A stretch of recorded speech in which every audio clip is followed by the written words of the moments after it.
Assalamualaikum warahmatullahi wabarakatuh. Di sini kami akan mempresentasikan materi tentang konflik. Sebelum itu, saya akan memperkenalkan anggota kelompok kami terlebih dahulu. Yang pertama ada Winnie Gusmiranda, yang kedua ada Tania Wulandari, yang ketiga ada Reviana Safitri. 3 materi utama yang akan kami jelaskan hari ini adalah yang pertama, pengertian konflik, yang kedua, pandangan tentang konflik, yang ketiga, pengelolaan konflik. Apa itu konflik? Konflik menurut Adam Ibrahim Indrawijaya adalah bentuk pertikaian yang terjadi dalam organisasi, baik antara seseorang dengan orang yang lain, antara seseorang dengan kelompok, antara kelompok dengan kelompok, maupun antara kelompok dengan organisasi, atau mungkin antara perorangan dengan organisasi secara menyeluruh. Pada intinya, konflik ada karena perbedaan pendapat atau perbedaan persepsi antara dua orang atau lebih, atau antar bagian di mana perbedaan persepsi tersebut diekspresikan secara terbuka dan mengakibatkan rasa frustasi dan ketidaknyamanan. Macam-macam bentuk konflik. Ada 3 macam bentuk konflik. Yang pertama, konflik dalam kelompok. Terjadi antara 2 orang atau lebih anggota kelompok yang mencakup kelompok dalam artian umum atau satu kesatuan unit organisasi. Konflik antar organisasi banyak sekali terjadi pada lingkungan sekitar, dapat dipengaruhi politik, ekonomi, dan sosial budaya yang mempengaruhi kehidupan organisasi, atau perbedaan fasilitas antara pegawai yang setingkat di beberapa instansi. Konflik semacam ini penyelesaiannya harus dilakukan melalui pihak ketiga, apakah instansi yang lebih tinggi atau melalui pengadilan. Yang ketiga ada konflik antar kelompok. Terjadi antara kelompok yang satu dengan kelompok yang lain, yang sering terjadi dalam organisasi. Pandangan tentang konflik. Robin mengatakan konflik dalam organisasi disebut sebagai the conflict paradox, yaitu pandangan bahwa di sisi konflik dianggap dapat meningkatkan kinerja kelompok, tetapi di sisi lain kebanyakan kelompok dan organisasi berusaha untuk meminimalisasikan konflik. Pandangan ini dibagi menjadi 3 bagian. Yang pertama, pandangan tradisional. Pandangan ini menyatakan bahwa konflik itu hal yang buruk, sesuatu yang negatif, merugikan, dan harus dihindari.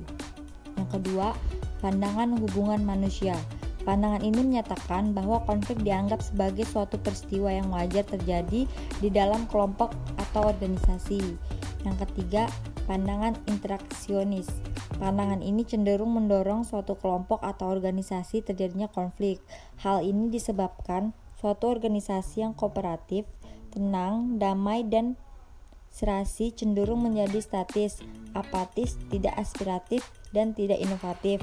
Oleh karena itu, menurut pandangan ini, konflik itu perlu dipertahankan pada tingkat minimum secara berkelanjutan sehingga tiap anggota di dalam kelompok tersebut tetap semangat, kritis diri, dan kreatif. Sebagai seorang pemimpin, tentunya Anda harus dapat menjadi role model bagi seluruh karyawan Anda. Sikap Anda dalam mengambil keputusan harus diperhitungkan agar dapat menguntungkan semua yang terlibat dan tidak menjatuhkan satu belah pihak, khususnya dalam mengatasi konflik. Lalu, jika sebuah konflik terjadi di perusahaan Anda, berikut ini hal yang dapat dilakukan untuk mengatasi konflik tersebut. Yang pertama adalah hindari menyudutkan satu belah pihak. Menjadi seorang pemimpin dalam sebuah organisasi haruslah adil dan tidak memihak siapapun. Meskipun seorang karyawan yang terlibat konflik ini menempati posisi yang tinggi seperti manajer sekalipun, Anda tidak boleh langsung beranggapan bahwa manajer Anda yang paling benar dan orang yang terlibat konflik di bawahnya yang salah. Yang kedua, menjadi mediator yang bijaksana.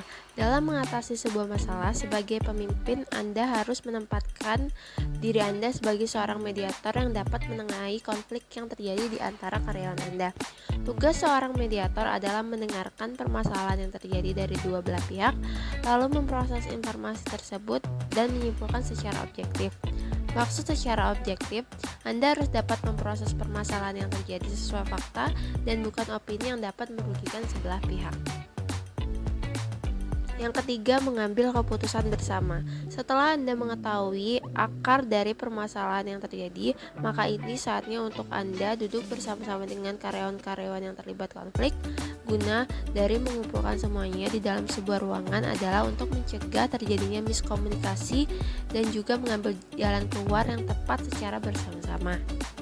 Dengan cara ini, maka diharapkan karyawan yang terlibat di dalam konflik tersebut dapat menepati janji yang dibuat dalam pengambilan keputusan dengan jalan keluar yang diambil secara bersama tersebut.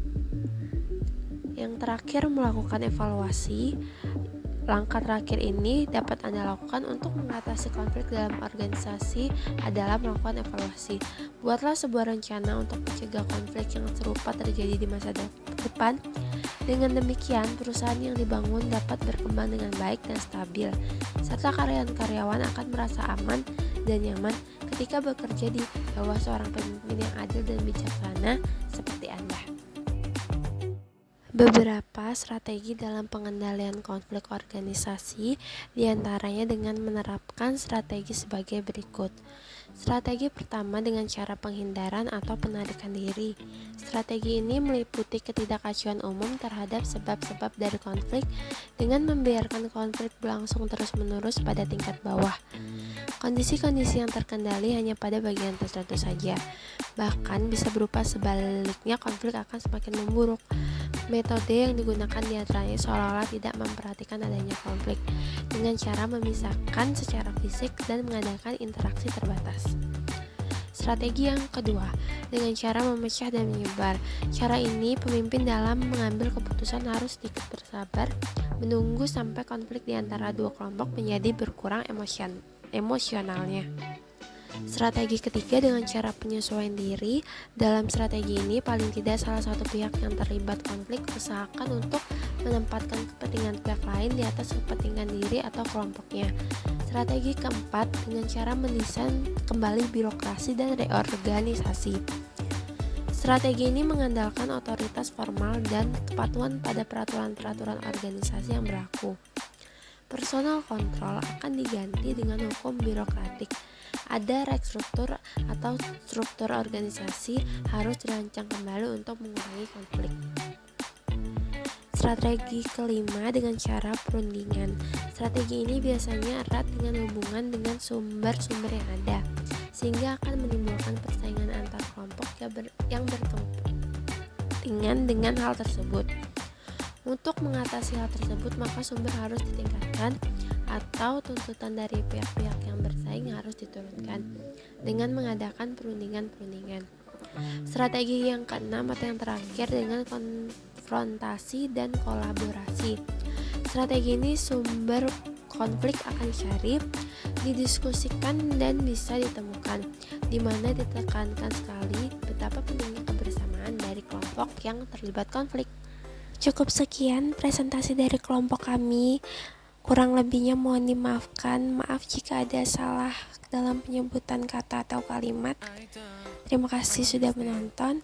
Wassalamualaikum warahmatullahi wabarakatuh.